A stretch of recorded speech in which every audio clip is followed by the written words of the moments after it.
Throughout history, there are certain individuals that shine like beacons of light, illuminating the darkness with their unwavering courage, compassion, and sacrifice. Among them stands a woman whose courage is often overlooked, a truly remarkable woman whose life story serves as a testament to the power of resilience and selflessness. That woman is Jane Haining. Born in Dunscore, Scotland in 1897, Jane Haining grew up in a modest household where she imbibed the values of hard work and empathy from her parents. After completing her education, she embarked on a journey that would lead her to Budapest, Hungary, where she would leave an indelible mark on the lives of countless individuals. Initially trained in secretarial work, Jane found her true calling as a missionary after attending a meeting of the Jewish Mission Committee in Glasgow. In 1932, she responded to a call for a matron at a girls' hostel attached to the Church of Scotland's Jewish Mission School in Budapest. The mission cared for both Jewish and Christian girls in its building at 51 Vörösmarty. Little did Jane know at that time, but this was a decision that would define the course of her life. As matron, Jane took on a multifaceted role, overseeing the day-to-day operations of the school, managing the welfare of the students, and providing them with care, guidance, and support.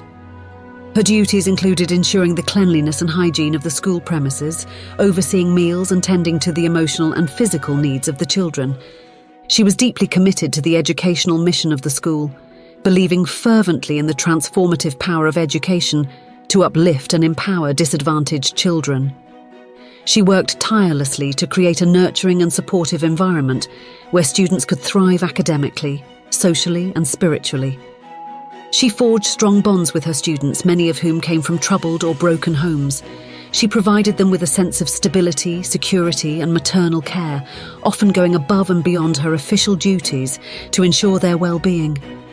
Her kindness, compassion, and genuine concern for their welfare left a lasting impact on their lives.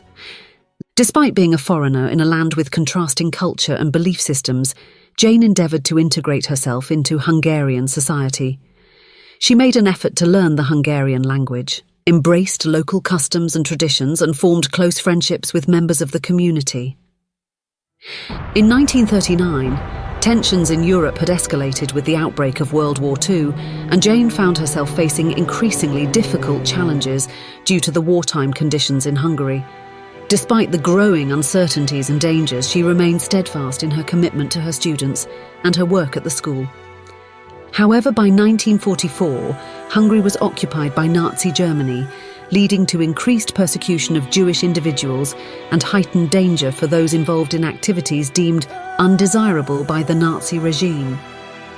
On April 7, 1944, Jane was arrested by the Gestapo at the Scottish Mission School for unscrupulous charges related to her working among Jews. Despite the risks to her own safety, Jane refused to abandon her Jewish students and did what she could to protect them, demonstrating her unwavering commitment to their well-being. The charges against her read that not only had she worked among the Jews, but that she had wept when putting yellow stars on the girls. They also stated that she was dismissive of her housekeeper, who was an Aryan. She was deported from Budapest to the Auschwitz-Birkenau concentration camp, along with nearly 2,000 other Hungarian Jews. She was assigned prisoner number 79467. Historical records of what went on at Auschwitz during Jane's time there are somewhat scarce. However, it can be inferred that she lived under incredibly poor conditions and was mistreated by her Nazi captors for her love of her Jewish students. It later came to be known that the prisoners of Auschwitz-Birkenau underwent forced labour, starvation, and the constant threat of violence and punishment from the camp guards. Sadly, Jane's time at Auschwitz ended in tragedy. She passed away at the camp on July 17, 1944, just a few months after her arrival. Her death was a devastating loss, not only for her loved ones but also for the countless individuals whose lives she had touched and inspired through her selfless acts of kindness and compassion. In her final days, Jane wrote a letter to her friend and former colleague, Agnes Riegler, who had also worked at the Scottish Mission School. Dated July 15, 1944, just 2 days before her death. Though the details of the letter have never been widely publicised, it was said to be a poignant farewell from a woman facing the darkest of circumstances. It is said that Jane had stated before her death, "If I could give my life for a righteous cause, that would be a great joy to me." There are a number of memorials honouring Jane's memory, including the Scottish Mission School, where Jane served as matron. While the original building no longer exists, the school continues to operate in Budapest, providing education and support to children in need. There is also a memorial garden located in her hometown of Dunscore, Scotland, the Jane Haining Memorial Garden. The garden features a plaque inscribed with her name and a quote from her final letter, serving as a place of reflection and remembrance for visitors.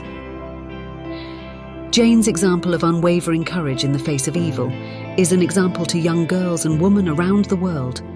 For though she made the ultimate sacrifice, her soul remains a beacon of hope and compassion, guiding us through the darkest of nights and reminding us that even in the face of the unimaginable, love prevails.